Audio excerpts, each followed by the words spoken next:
I have been waiting a very long time to tell you this. My name is Adam. Yes, that Adam, the first man, the one whose name you have spoken in churches, in synagogues, in mosques, in arguments around dinner tables for thousands of years. You think you know my story. You think you know what happened in that garden. The fruit, the woman, the serpent, the fall. You don't. I tell you, with a weight that has never left me across all the uncounted years since that day. What you picture in your mind when you hear the word serpent is not what I saw. It is not even close to what stood before my wife in that garden. What happened in Eden was not a simple story of a talking snake and a piece of fruit. It was the first and greatest act of spiritual warfare this world has ever known. And the enemy who came against us was not slithering through the grass. He was magnificent. Let me take you there. See, the Garden of Eden was not merely pleasant. It was, as I can only describe it, creation at full volume. Every color was more itself than you have ever seen a color be. The air was not simply breathable. It was alive, warm, and charged with the breath of God in a way that made the lungs feel like they were receiving a gift with every breath. I knew every creature that walked or flew or moved through those waters because I had named each one. I had looked into the eyes of every living thing God had made and found the word for it. The creatures were good, all of them. Even the most wild among them carried an innocence I cannot explain to you except to say that death had not yet touched anything. Nothing feared, nothing hunted, nothing mourned. That is what I need you to hold in your mind, because that is what made the coming of this being so profoundly, deeply wrong. People read what is written in the book of Genesis, and they see the word serpent, nachash in the old tongue, and they picture a reptile. They imagine a creature curled around a branch, scaled and cold-eyed, whispering to a woman who probably should have known better. And I understand why they read it that way. I understand why centuries of painting and illustration have shaped that image into something almost quaint. A snake. A piece of fruit. How simple. How contained. But the word nachash carried more meaning than that. It described something shining, something of bronze brilliance, something that gleamed. And the one who came to us in that garden, the one who we were told afterward had been, before his rebellion, among the most breathtaking of all created beings, he came to us in a form that matched that former glory. The prophet Ezekiel, writing thousands of years after me, would describe this being as one who had been the seal of perfection, full of wisdom and perfect in beauty, adorned with every precious stone, ordained and anointed, walking among the stones of fire. That was the creature who came to my wife in the garden. Not a reptile, a fallen throne being clothed in the residue of his former light. And that is what I could not understand at first. That is what I have wrestled with across all the long dark years of my exile. Because Eve did not speak to something hideous.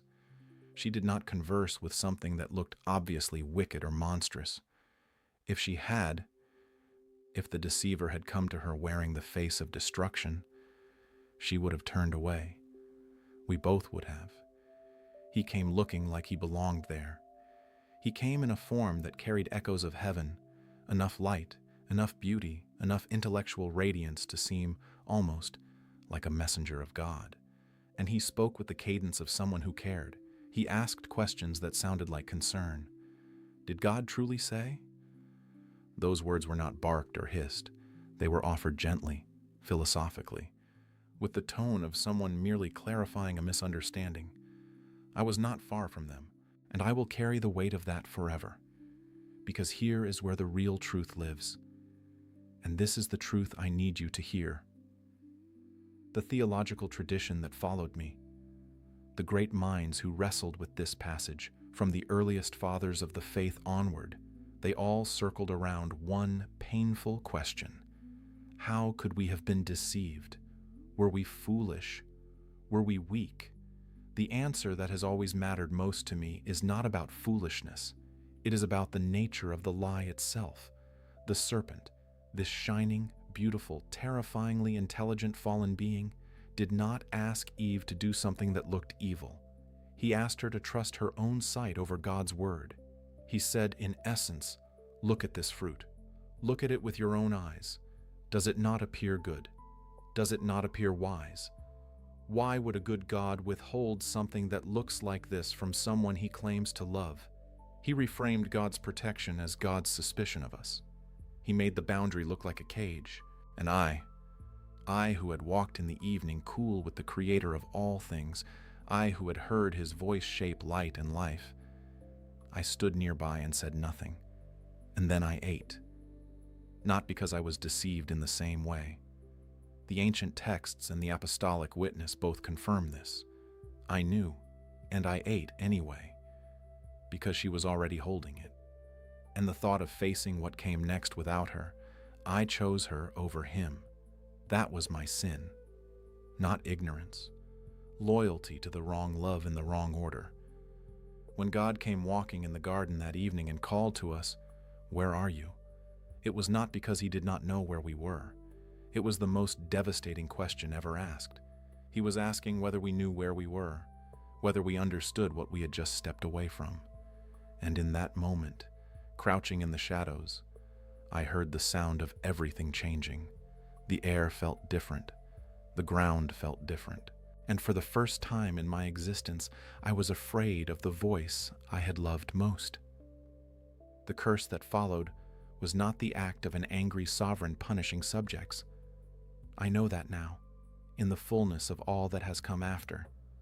What came after was the beginning of rescue, because even in that moment, even as he spoke the consequences of what we had done, he looked at the shining creature who had orchestrated our ruin, that brilliant, ancient, treacherous being. And he said something to him that was not for the serpent at all. He said, "The seed of the woman will crush your head." That promise was for us. That was God, in the very hour of our greatest failure, planting the seed of what would ultimately come, the one who would take on flesh, enter the story, and reverse what we had broken. The enemy came clothed in corrupted light, and the answer to him would come wrapped in the most unexpected humility imaginable. Now I ask you, wherever you are in your own story, do you recognize him? The enemy rarely comes to you wearing something ugly. He comes in the form of something that almost makes sense, a compromise that seems reasonable, a doubt that sounds intellectual, a permission you give yourself that you dress in the language of freedom. He is still asking, "Did God truly say?" And he is still asking it with a voice that sounds almost like wisdom. The garden is not gone. That war did not end with my exile. It did not end with the cross, though the cross decided the outcome forever.